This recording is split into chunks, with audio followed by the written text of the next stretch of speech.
In 1907, Britain and France embraced Russia. They used honey,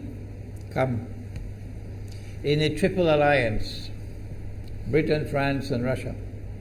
And the honey that they used to trap Russia was that if we win the war that's coming with the Ottoman Empire, you will get Constantinople, which is what Russia wants.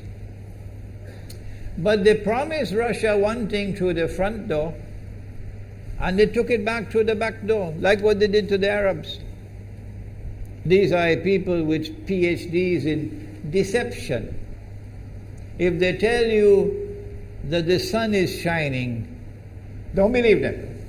Go outside and look up in the sky, see whether the sun is shining.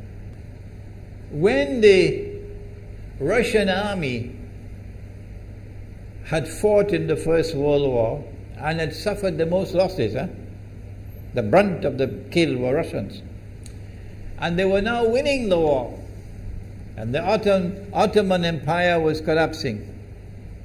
And the Russian army is only an arm's length away from Constantinople. They don't want Russia to get Constantinople. No. So what did they do? Russian Jews organized and executed the Bolshevik Revolution, which overthrew the Russian monarchy. They killed the Tsar and the whole family, overthrew the government, and took Russia out of the war. So the Russian army had to stop in its tracks and could not go to Constantinople. In other words, the Russian Jews stabbed Russia in the back. They did more than that. They brought communism. Communism is not Russian. These dum-dums don't understand that. Communism was created to destroy Russia.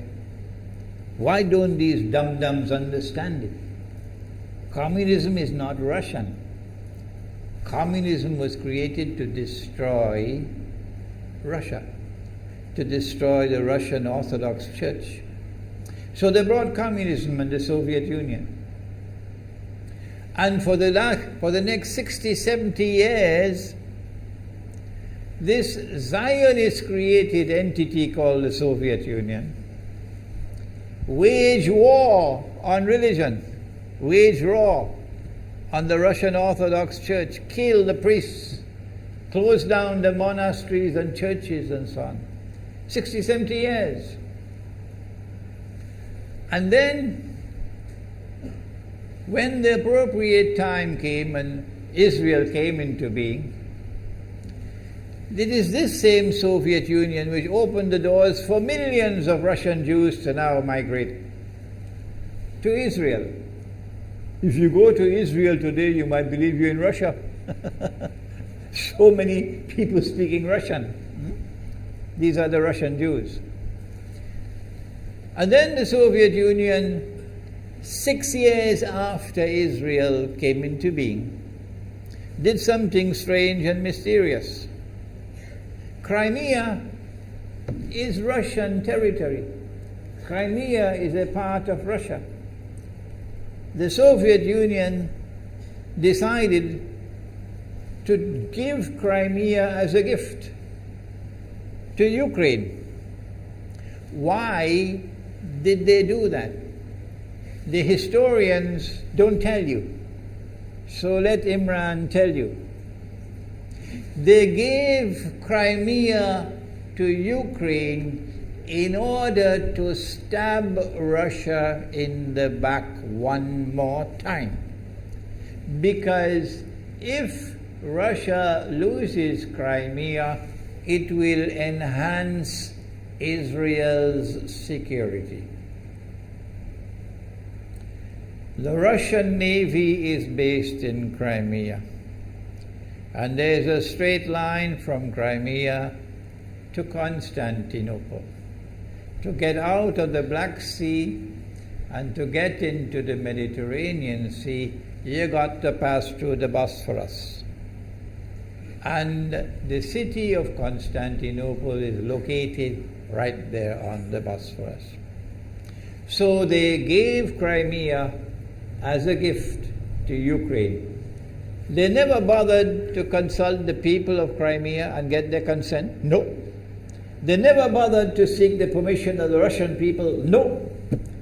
But Washington doesn't want to hear that.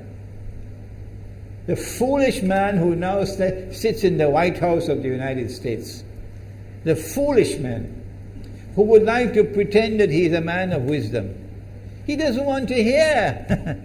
But what are the rights of the Russian people? Were they not violated? Do they not have the right to correct Iran and recover the territory which was unjustly taken away from them on Israel's behalf?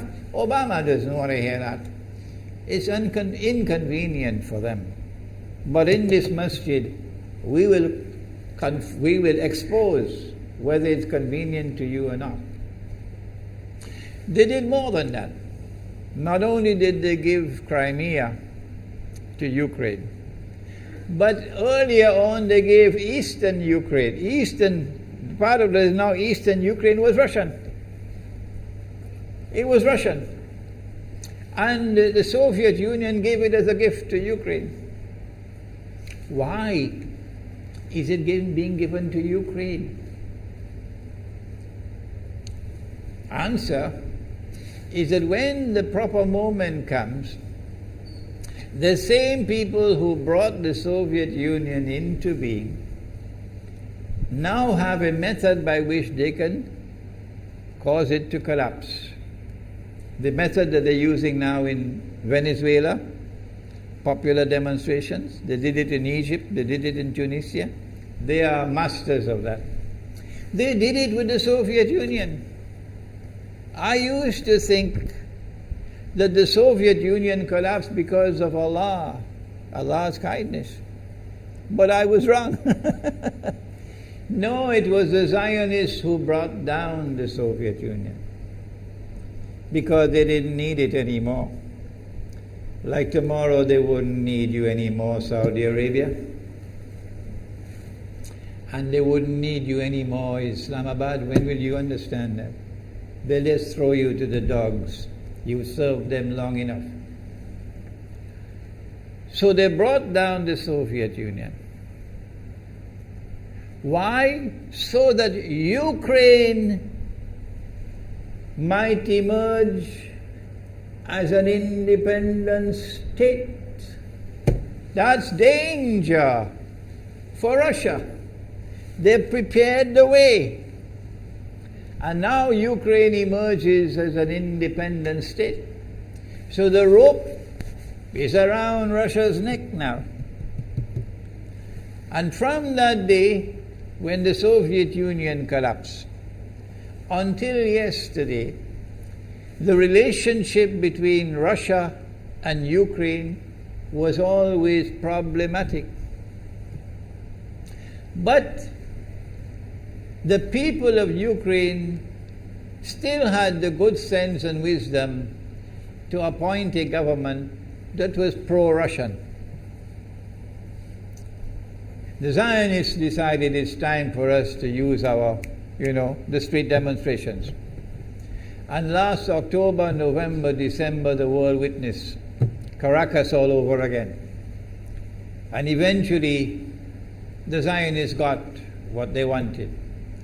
You have the money, and you can send in your special people, snipers who will kill, and so on, throw petrol bombs and so on. And eventually they got what they wanted. They created enough havoc. May Allah protect Malaysia from that. Ameen. Ameen. And the president of Ukraine fled. He's a democratically elected according to your method, Mr. Obama, according to your system. He's a legally elected president of Ukraine. And he had to flee. And these hypocrites in Washington and London and Paris who would like us to believe that they are honorable men. They are not. Instead of standing on the side of the legally appointed president and demanding the rule of law, they all showed their colors as hypocrites in immediately recognizing the new government in Ukraine. The new government in Ukraine is anti-Russian. That's what they wanted. That's why they brought down the Soviet Union, to bring in a Ukraine into being as independent state, and then to eventually get an anti-Russian government in Ukraine. If by Allah's kindness Putin had not intervened and been so spectacularly successful, this is what the plan would have been. The new government in Ukraine would have joined NATO, and Russia could not stop it. And when the new government in Ukraine joined NATO, NATO will then send its armed forces into Ukraine. It could include nuclear weapons. Then Ukraine will pick a fight with Russia and decide that Russia must now vacate Crimea. Shut down your naval base. The rope is now tightened around your neck. Russia has to put its tail between its legs and withdraw its fleet, Black Sea Fleet, from Crimea. Russia is no longer a naval power. Crick crack, you finish. And Israel will celebrate. That was the master plan. But Allah planned, and Allah's plan was successful. And it is time for the Muslim world to recognize and to see, I cannot influence governments, so what can I do? Don't bother, you waste your time with governments. But the people can understand that this was Allah's plan. They planned, the enemy planned for so long, and at the last moment Allah intervened. And Putin was able to get the people of Crimea to vote in a referendum. And they voted 90-something% in favor of returning to Russia. They were a part of Russia, and they want to return to Russia.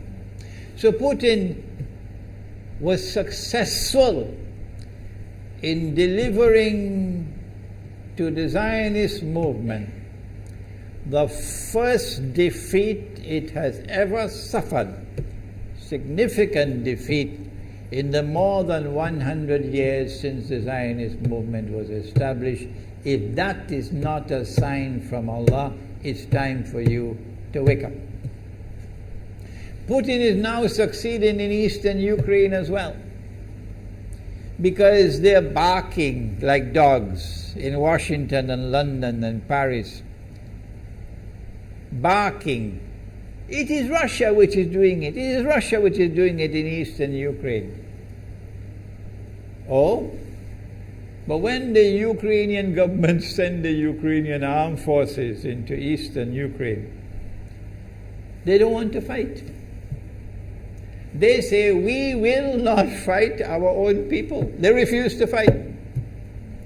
So the only way that the government of Ukraine could now stamp down the insurrection, the popular resistance in eastern Ukraine, is by calling on Washington, come and send your Marines. And then what will Putin do? The Russian armed forces are amassed on the Ukrainian border. So the Ukrainian soldiers are refusing to fight their own people for two reasons. Number one, why should we do your dirty work for you? We're not going to fight our own people. That's not what soldiers are for. And number two, if we make the mistake of using guns on these Russian-speaking Ukrainians, what will the Russian army do to us tomorrow? And they have already said, Putin has already said, we are going to intervene to defend our people. He's already said it plainly. The writing is on the wall. Putin has won a victory in Crimea. Whether governments like it or not, whether governments vote this way or that way, is now irrelevant, because we all know that they have to vote where the butter is. Putin is on his road to a second victory in Ukraine. And they can't take defeat after defeat. So the writing is on the wall. Exactly as Nabi Muhammad alayhi salatu wasalam has said, that we are now moving towards the malhama. How long will it take? I don't know, and you don't know. But the malhama is coming.